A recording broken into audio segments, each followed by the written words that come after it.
இந்த கேஸ் உங்களை எத்தனை பேருக்கு ஞாபகம் இருக்குன்னு தெரியல. 2022ஆம் ஆண்டு சென்ட் தாமஸ் மவுண்ட் ரயில்வே ஸ்டேஷன்ல நடந்த சம்பவம். சென்னை டி நகர் தனியார் கல்லூரியில படிச்சுட்டு வந்த மாணவி சத்யாவை காதலிச்சுட்டு வந்திருக்கா ரிட்டையர்டு சப் இன்ஸ்பெக்டருடைய மகனான சதீஷ். இந்த நிலையில சதீஷோட நடவடிக்கையை பிடிக்காத சத்யா சதீஷ் கிட்ட இருந்து ஒதுங்க ஆரம்பிச்சிருக்காங்க. இதை பொறுத்துக்க முடியாத சதீஷ் மிகவும் ஆத்திரமடைஞ்சிருக்கான். இந்த நிலையில தான் காலேஜ்க்கு போலாம்னு சென்ட் தாமஸ் மவுண்ட் ரயில்வே ஸ்டேஷன்ல ட்ரெயினுக்காக வெயிட் பண்ணிட்டு இருந்திருக்காங்க சத்யா.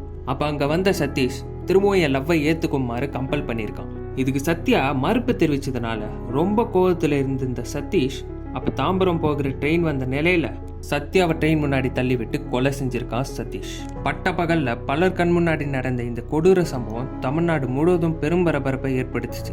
சம்பவத்துக்கு பிறகு சதீஷ் அரெஸ்ட் பண்ணி சென்னை அள்ளிக்குளத்துல இருக்கிற மகளிர் கோர்ட்ல இந்த கேஸ் நடந்து வந்துட்டு இருந்திருக்கு. இப்போ 2024 டிசம்பர் 27ஆம் தேதி இதற்கு தீர்ப்பு தெரிவிச்சிருக்காங்க.